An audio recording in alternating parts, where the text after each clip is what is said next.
5 seconds, that's all it takes to see the absolute horror of this. I want you to pull up a map of Europe in your mind. You've got it? Okay, now, drain the Mediterranean Sea by 200 meters. Literally pull the plug. Watch as North Africa physically fuses with Southern Europe. Watch an entire ocean turn into farmland, and then into dust. Watch an entire continent just disappear. You're probably thinking, okay, fun sci-fi concept. But no, this is not science fiction. This was a deeply researched, heavily funded, and entirely government-reviewed engineering proposal from 1927. This almost happened. Today, we are unpacking the absolute darkest megaproject humanity ever seriously considered. What's truly terrifying here isn't just the blueprint itself. It's the man who drew it. His name was Hermann Sergel. Now, he wasn't a rogue general. He wasn't some bloodthirsty dictator. He was just an architect from Munich with a drafting table and a massive, terrifying god complex. It's 1927, right? Europe is in absolute ruins from one world war, completely sleepwalking into another. And Sergel looks at this chaos and decides the real problem is geography. Europe is too small. Africa is untapped. And that massive, beautiful Mediterranean Sea, well, to him, it was just in the way. He literally looked at one of the world's greatest bodies of water and saw nothing but a construction site. He called this nightmare Atlantropa. The goal? A brutal physical fusion of the Atlantic and Europe. And listen, he didn't just casually sketch this on a napkin. Over 25 years, this guy printed books, he held massive public exhibitions, he lobbied top politicians, he drew blueprints with such chilling precision that major engineering firms had to take them seriously. Sergel was not some lunatic screaming on a street corner. He was a highly organized professional. And his ultimate solution for world peace? 3 dams. Let's walk through the actual mechanical terror of this plan. Step 1. Dam the Strait of Gibraltar to completely sever the Atlantic Ocean from the Mediterranean. Step 2. Build a massive dam across the Dardanelles to seal off the Black Sea. This would give nations a literal, physical dial to control their neighbors' coastlines.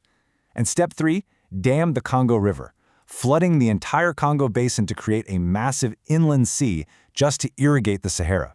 Human ambition operating on a scale so arrogant it intended to physically bolt 2 entire continents together.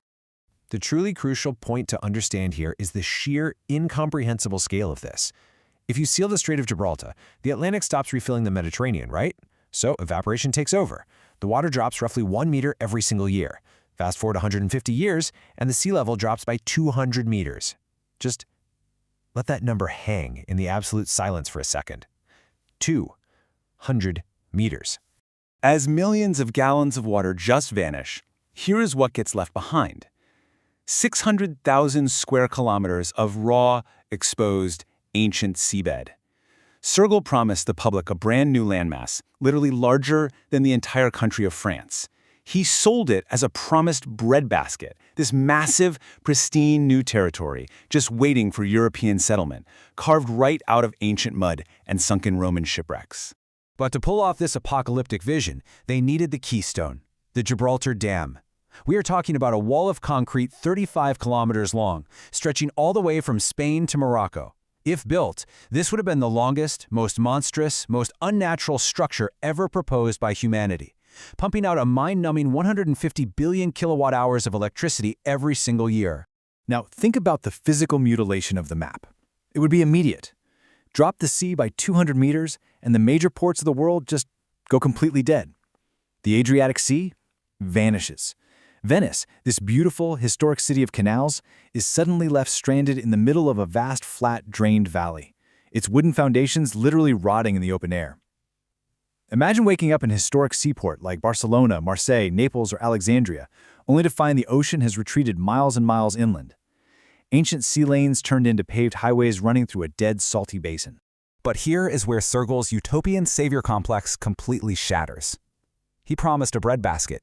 He genuinely viewed the Mediterranean as dead, useless water. What he, and frankly what pretty much nobody in 1927 fully understood, is that the Mediterranean is actually one of the most powerful climate engines on Earth. You don't just erase it and redraw a map. If you remove it, you trigger a horrific, unstoppable climate apocalypse across 3 continents. Modern climate projections show us exactly what would have happened. The Earth would have retaliated, hard. The monsoon dies. Without the sea's moisture, the Sahel becomes utterly, totally uninhabitable. Europe freezes over in the summer because the sea's vital heat buffering effect is just gone. And that 600,000 square kilometers of new farmland? Yeah, it doesn't become farms. It becomes a massive extension of the Sahara Desert, literally blowing toxic salt dust straight into Rome and Athens. Coastal North Africa boils, with temperatures climbing 4 to 6 degrees Celsius. The entire rainfall belt collapses. This was never going to be a paradise. It was a blueprint for a slow-motion extinction event. Yet, Shergill just kept marching forward, completely blinded by this dark, colonial hubris. His own 1932 papers boldly state, "We do not conquer Africa, we improve it." He genuinely believed he was the savior of the world. But Atlantropa wasn't a partnership. It was a ruthless colonial machine. Africa was viewed as nothing more than a disposable sandbox, a continent to be reshaped entirely for European benefit, using European engineering. And the human cost of this so-called improvement is just staggering. 10 million. That's the estimated number of human beings living in the Congo Basin in the 1930s.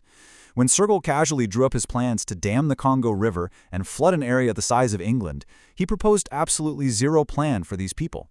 No resettlement, no compensation.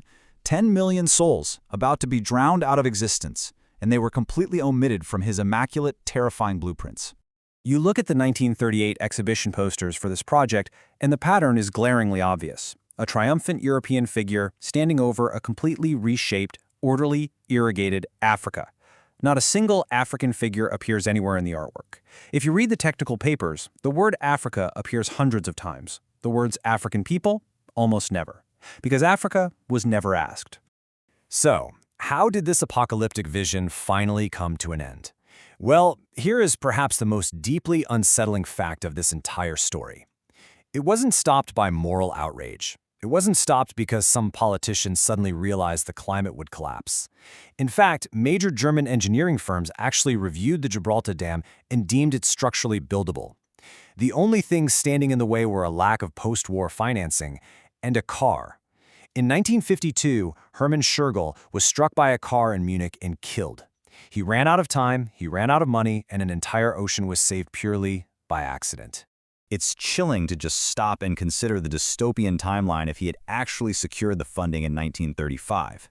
By 2027, the sea has dropped 50 meters. North African rainfall is completely plummeting. By 2077, the sea is down 100 meters. Venice is a landlocked, crumbling museum city, and tens of millions of climate refugees are desperately fleeing the heat. By 2127, the 200-meter target is hit. The Sahara has grown by 40%. That new land feeds absolutely no one. Instead, it becomes the largest uninhabitable expanse created by human engineering in the history of our planet. Pulling back to reality today, the Mediterranean still exists. The water in the Gibraltar Strait still flows freely. Atlantropa is just a bizarre, dark footnote in history. But beneath that reality, there is an extreme, lingering vulnerability. Because the most chilling part of this whole explainer isn't the plan itself. It's the fact that the engineering was deemed sound. The math worked. The blueprints were viable. We absolutely have the technology to break the Earth. So the final, terrifying question remains. What happens when the next architect with a God complex actually finds the funding?